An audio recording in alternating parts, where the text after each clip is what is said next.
Concurso do TJ do Rio de Janeiro, cargo de técnico. Nesse vídeo eu vou te ensinar a estudar para essa prova, da mesma forma que eu estudei quando fui aprovado para auditor da Receita Federal. E eu vou te ensinar sobre como pesar a importância de cada matéria, como é que você deve distribuir a sua carga horária de estudos entre cada uma delas, quantas questões a gente pode esperar para cada uma das matérias, disciplinas, né, desse concurso agora de 2020, o tamanho de cada matéria para você saber mais ou menos o que vai ser mais puxado de cobrir, o conteúdo programático, o que vai ser mais tranquilo. Te ensinar a estudar para concurso, basicamente dizer como é que se estuda numa reta final para você maximizar o ganho de pontos, né, com o menor tempo possível. Te mostrar como que é o estudo baseado na estatística, análise estatística da banca, quais assuntos que a banca costuma cobrar com mais frequência. Então, se você tem pouco tempo, não vai dar tempo de estudar tudo, estuda preferencialmente os assuntos que são cobrados com mais frequência. Vamos falar sobre isso também. Então vamos lá. Aqui nesse quadro eu estou apresentando as matérias com a quantidade de questões de cada uma baseado no último edital de 2014.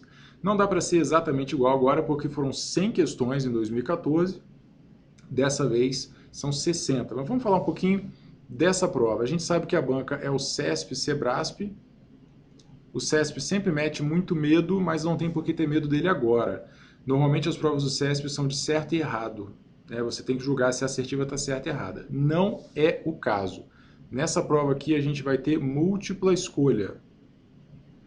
E o que faz as pessoas morrerem de medo do CESP é, quando você erra uma questão, você perde um ponto. E agora não tem isso. É questão ABCDE e não tem, se você errar, perde um ponto. Se você não souber, chuta, que se você não acertar ou se você deixar em branco, a pontuação é zero. Na dúvida, chuta. Beleza? São as duas principais coisas aí com relação à banca. E agora a gente sabe que a prova vai ser no dia 7 de junho. Você deve estar se perguntando, Diogo, como que você passou para auditor da Receita Federal com uma letra horrorosa como essa? Pois é, estou aqui escrevendo no iPad, não está muito apoiado, mas está lá, 7 de junho, dá para você ter uma noção muito boa do que é. O cargo de técnico, conforme o edital, ele paga R$ 3.800, R$ 3.870 de inicial. A gente sabe que tem uma coisinha ou outra a mais, e o salário tem também as progressões dentro da carreira, o salário vai aumentando pouco a pouco, ok? Bom, como eu falei aqui, em 2014 a gente teve 100 questões, dessa vez, em 2020, a gente vai ter 20 questões na prova de conhecimentos gerais e 40 questões na prova de conhecimentos específicos, tá? Então, conhecimentos gerais, conhecimentos específicos. E nós temos uma divisão aqui entre as matérias de conhecimentos gerais e as matérias de conhecimentos específicos. Beleza? O garrancho continua, mas a explicação está fluindo. Foca no que é importante. Bom, 4 matérias, 20 questões de conhecimentos gerais. A gente tem português, legislação especial, direito das pessoas com deficiência e ética. Essa legislação especial, ela tem algumas coisas que são parecidas com a legislação aqui da prova de conhecimentos específicos, tá? Vale a pena você pegar item a item. Antes, aproveitando, tudo que eu estou falando aqui você encontra por escrito no meu e-book, que está lá no meu site, profdiogomoreira.com.br. Ok? Todas essas informações, tudo que eu estou ensinando aqui e muito mais tem lá no e-book, inclusive a metodologia completa de como que você deve estudar, uma análise desse edital, trazendo mais algumas informações, mais alguns detalhes, está tudo lá. Se você tiver interesse, clica no izinho aqui no alto, do lado da minha cabeça, ou no link na descrição, ok? Continuando, nós temos 4 matérias na prova de conhecimentos gerais, e essas 4 matérias vão dividir 20 questões. E nós temos 5 matérias em conhecimentos específicos que vão dividir 40 questões. Conhecimentos específicos, claro, merece uma ênfase maior, você tem uma quantidade maior de questões por matéria. Porém, saiba que nós temos uma pontuação mínima para cada uma dessas duas provinhas aqui, é chamado de P1 e P2, né? P1 e P2 aqui. Você tem que fazer 50% em cada uma. Você tem que acertar pelo menos 10 questões de conhecimentos gerais e pelo menos 20 questões de conhecimentos específicos, ok? E o critério de desempate, o primeiro critério de desempate que vai fazer alguma diferença na sua vida é a quantidade de acertos na prova de conhecimentos específicos, tá bom? Ela é muito importante. O primeiro critério de desempate é pessoas com maior de 60 anos. O segundo critério de desempate é a nota total. Não faz o menor sentido, mas está lá no edital. Na minha opinião, eu posso ter entendido errado. E o terceiro critério de desempate é a quantidade de acertos em conhecimentos específicos. Essa prova é mais importante do que de conhecimentos gerais. Mas lembre-se do mínimo, ok? Não tem discursiva, não tem redação, e a gente vai ter uma quantidade de aprovados que é mais ou menos 30 vezes o número de vagas previstas no edital. Tá? Atenção, a prova é por região. Leia o edital, você vai ter que escolher uma região na hora de fazer a sua inscrição, tá bom? E você vai concorrer para aquela região, para as vagas daquela região. Você vai ver de tudo. Ah, esse aqui tem mais vagas, vai atrair mais pessoas. Às vezes uma cidade que tinha poucas vagas, você conseguiria ter passado porque a nota foi menor. Acontece de tudo, não tem como prever, tudo é possível. Eu já vi isso na Receita Federal, tá? Era uma região fiscal distante, tipo Amazonas e etc e tal, e ela teve uma nota mais alta, uma nota de corte mais alta do que uma região que era do litoral do Nordeste, porque todo mundo foi para lá achando que ninguém queria ir para lá, então lá a concorrência vai ser menor e acabou que a concorrência foi maior porque todo mundo pensou a mesma coisa. Coisas da vida, tá? Não tem como prever isso não. Mas vai lá, escolhe a sua região e boa sorte. Bom, quantidade de questões. Aqui é o seguinte, eu coloquei uma coluninha com a quantidade de aulas. Infelizmente o cursinho que eu olhei, ele ainda está atualizando. O edital saiu hoje, né? Então eles ainda estão atualizando a quantidade de aulas para algumas matérias, mas já dá para a gente ter uma noção, tá? A maior matéria sempre é Direito Processual Civil, sempre é uma matériazinha nojentinha, porque ela é muito grande e normalmente não vale tantos pontos assim. Nesse caso aqui vale, a gente vai ver que ela vale muitos pontos, então você vai ter que dedicar uma carga horária maior para essa matéria, ok? Mas vamos falar da última prova. Com relação à última prova, quais as diferenças que a gente tem? A gente não tem raciocínio lógico matemático agora em 2020, e a gente teve a entrada de ética e deficiência, direitos das pessoas com deficiência. Pode ser que ética estivesse aqui dentro do direito administrativo, tá? Pode ser, mas não sabemos. Eu não sei. Bom, quantidade de questões. A gente teve 30 questões de português. Aqui a gente teve 10 de administrativo e constitucional, então foi 5 mais 5. A gente teve 15 de proc civil, 15 de proc penal e 20 das legislações.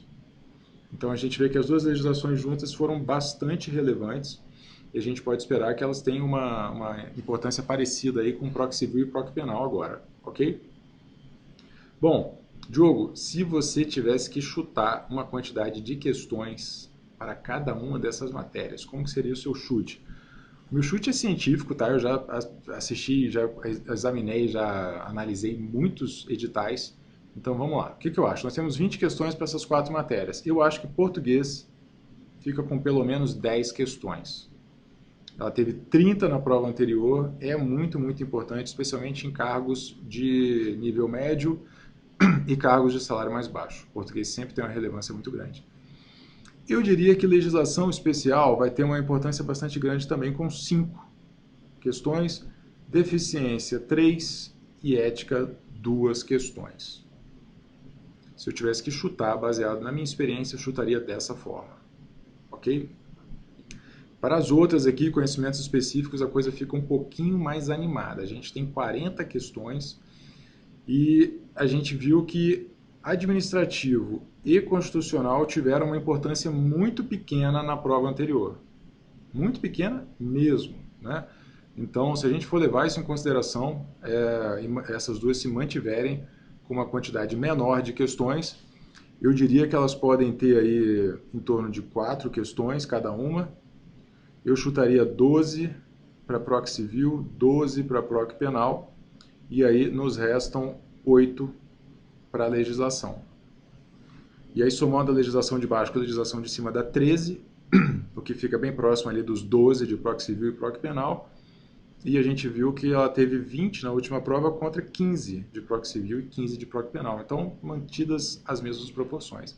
A banca pode aloprar e fazer alguma coisa completamente diferente? Pode, mas a gente nunca deve apostar nisso. As bancas não costumam mudar muito de um edital para o outro. E a gente viu que foram poucas mudanças em termos de quantidade de matéria da última prova para cá. Ok? Faz sentido para vocês? Deixa aqui um comentário aqui no vídeo, me diga o que você acha. Mas esse seria o meu chute. Então, Proc Civil e Proc Penal merecem a sua atenção, são rotineiramente matérias com grande importância para esse tipo de cargo, para esse tipo de órgão. Não deve deixá-las de lado, não pode vacilar com elas. Administrativo e constitucional são matérias em que você já deveria estar com alguma base. E eu vou falar o que você deve fazer, eu vou falar daqui a pouco o que você deve fazer caso você já tenha alguma base, já tenha estudado aquela matéria completamente, ok? Legislação, tanto a de cima quanto a de baixo. Você pode buscar um material teórico no seu cursinho, junto ao seu cursinho, mas se você não tiver medo de lei, você pode tentar estudar diretamente na lei seca. Vai diretamente na lei seca, organiza, imprime as leis e estuda baseado nelas. Vai ler direto as leis, tá? Isso é possível, é viável e no final das contas, como elas são muito derivadas de lei e a gente está falando de um cargo de um salário menor, a banca costuma cobrar muito a literalidade da lei. Ela costuma cobrar o que está escrito na lei. Parece óbvio, mas não é, porque quando você vai para o material teórico, você quer entender o que o professor diz, o que ele explica, a banca vai cobrar a letra da lei. Você vai encontrar algumas questões em sites de questões para treinar essas matérias que são totalmente decorrentes da lei, mas você não vai encontrar tantas assim. Então, eu recomendo que você faça um estudo direto na lei. Vamos falar um pouquinho sobre isso logo. Você vai pegar a lei, você vai grifar os pontos mais importantes e você vai buscar fazer questões, ok? Faz a leitura da lei, faz os seus grifos. Esses grifos servem para quê? Você vai ter que reler a lei. Não tem como fugir. Se você está estudando a lei, tem poucas questões e tal, você vai ter que reler essa lei muitas vezes. Mas você só vai reler o que está grifado. Tem algumas coisas que são óbvias, algumas coisas que são completamente sem importância. Essas você não grifa, e aí você vai passar a reler o grifo, e isso vai ser muito mais rápido. Você vai conseguir passar pelas leis com mais velocidade.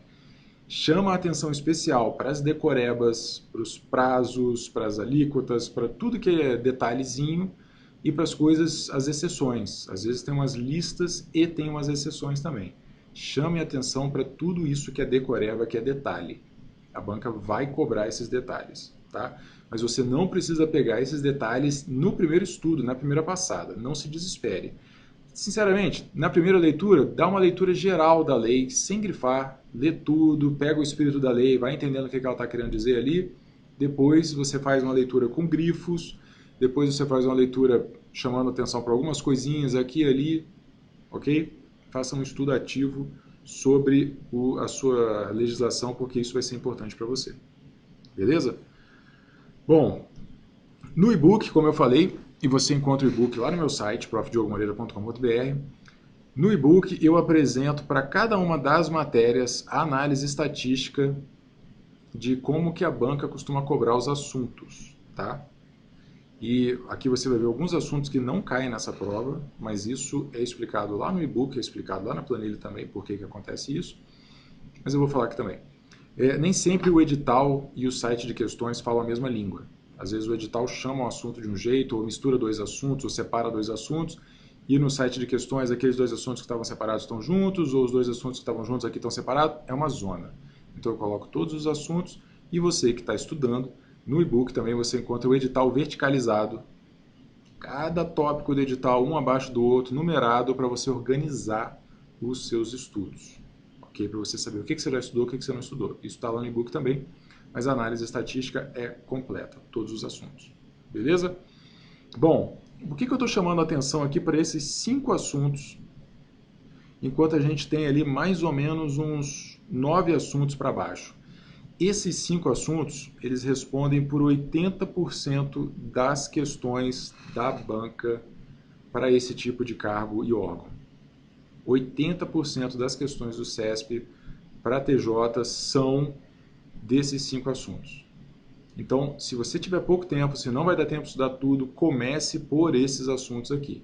No e-book você encontra essa análise para todas as matérias, ok? Para todas as disciplinas. Além da metodologia completa e tudo isso que eu falei aqui também por escrito. Beleza? Tendo pouco tempo, começa pelo assunto mais cobrado, terminou ele, passa para o segundo assunto mais cobrado e por aí vai. Ou se você quer estudar direto na lei, você pode pular para esses trechos, já que a gente tem uma separação de artigos aqui do Código de Processo Civil, então você pode pular para esses artigos e estudar esses blocos de artigos separadamente. Entendido? Isso aqui vai te poupar um tempinho bastante razoável. Bom, matérias já lidas. A matéria está lida, check, você vai treinar questões.